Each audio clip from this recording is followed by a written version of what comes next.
بسم اللہ الرحمن الرحیم۔ السلام علیکم ورحمۃ اللہ وبرکاتہ۔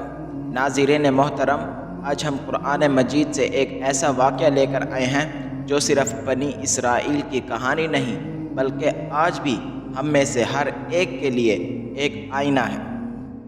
سورۃ المائدہ کی آیت نمبر 24 میں اللہ تعالیٰ فرماتے ہیں، قالوا یا موسیٰ إِنَّا لَن نَّدْخُلَهَا أَبَدًا مَّا دَامُوا فِيهَا فَاذْهَبْ أَنتَ فَقَاتِلَا إِنَّا هَاهُنَا قَاعِدُونَ۔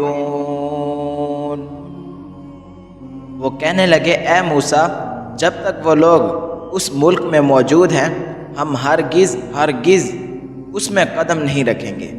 اگر ان سے لڑنا ہے تو بس تم اور تمہارا رب چلے جاؤ اور ان سے لڑو، ہم تو یہیں بیٹھے ہیں۔ یہ تھے بنی اسرائیل کے الفاظ جنہوں نے اللہ کے نبی کو، جو انہیں فرعون سے نکال لایا، یوں کہہ دیا کہ ہم نہیں لڑیں گے، آپ اور اللہ لڑیں۔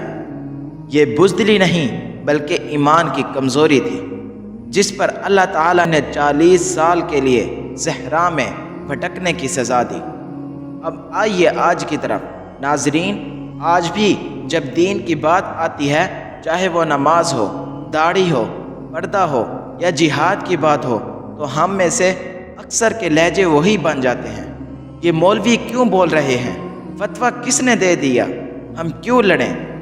آپ اور آپ کے مدرسے والے جائیں۔ کیا یہ انداز وہی نہیں جو بنی اسرائیل نے اپنایا تھا؟